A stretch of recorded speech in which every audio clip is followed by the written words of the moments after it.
अस्सलाम वालेकुम दोस्तों। आज हमारे साथ हैं Irshad Khan Chandia advocate bar association Jatoi. आज हम इनसे तफसीली गुफ्तगू करते हैं और इनकी जो तालीम है उनके बारे में भी डिस्कस करेंगे इंशाअल्लाह ताला। अस्सलाम वालेकुम सर। वालेकुम अस्सलाम। सर आज इंशाअल्लाह ताला हम आपसे आपकी पर्सनल लाइफ के बारे में कुछ सवालात पूछना चाहते हैं। तो मेरा सबसे पहला सवाल ये है कि सर आपने जो इब्तदाई तालीम हासिल की वो किस स्कूल से हासिल की और उसका फ़ासला आपके घर से कितना था? यानी कि क्या आपको तालीम हासिल करने का शौक़ था या ज़बरदस्ती आपके वालिदैन ने फ़ोर्स किया कि आपने पढ़ना है, कोई और काम नहीं करना? जी बिस्मिल्लाहिर्रहमानिर्रहीम। मेरा नाम इरशाद ख़ान चांडिया, मेरे चांडिया बरादरी से मेरा ताल्लुक़ है। कस्बा सवाय वाला में मेरी रिहाइश है।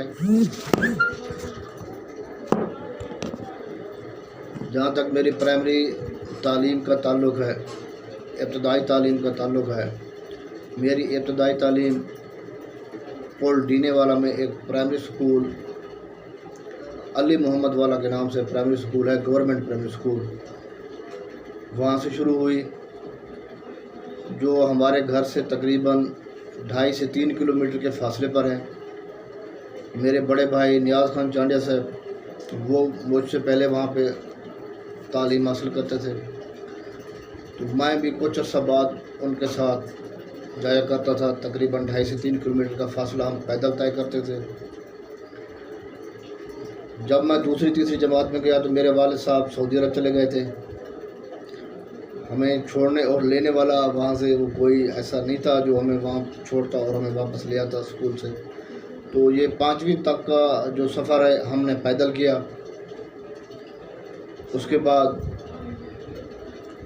मिडिल तालीम जो है 6ठी क्लास से मैट्रिक तक जो है मेरी तालीम वो Jatoi boys school high school Jatoi से हुई। तो मैट्रिक मैं 96 में जतोई हाई स्कूल से किया। उसके बाद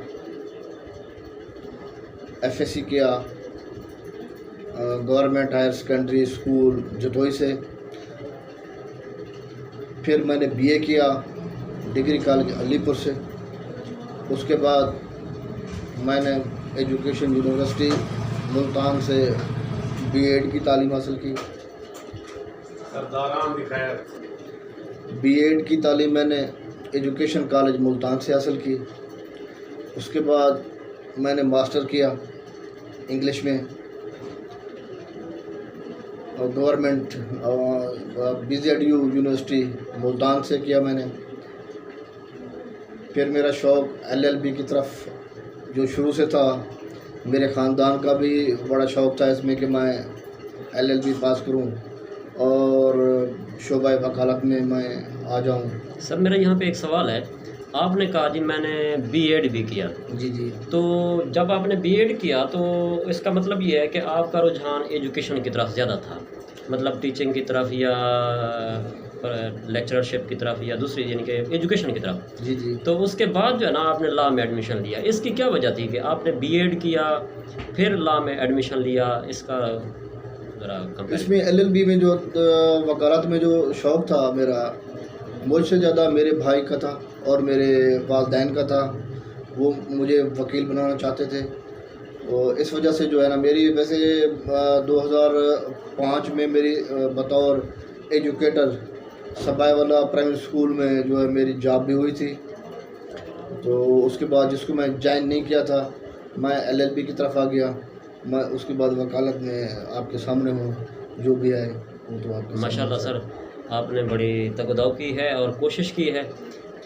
सर जब आपने वकालत के शोबे को ज्वाइन किया तो इब्तदा में जब आप लाइसेंस लेके आए तो कौन सी कोर्ट में आपने सीखा है, मतलब किसके साथ बैठ के आपने इसको सीखा है? हाँ जी, शुरू में तो मैं पहले मुल्तान में प्रैक्टिस करता था।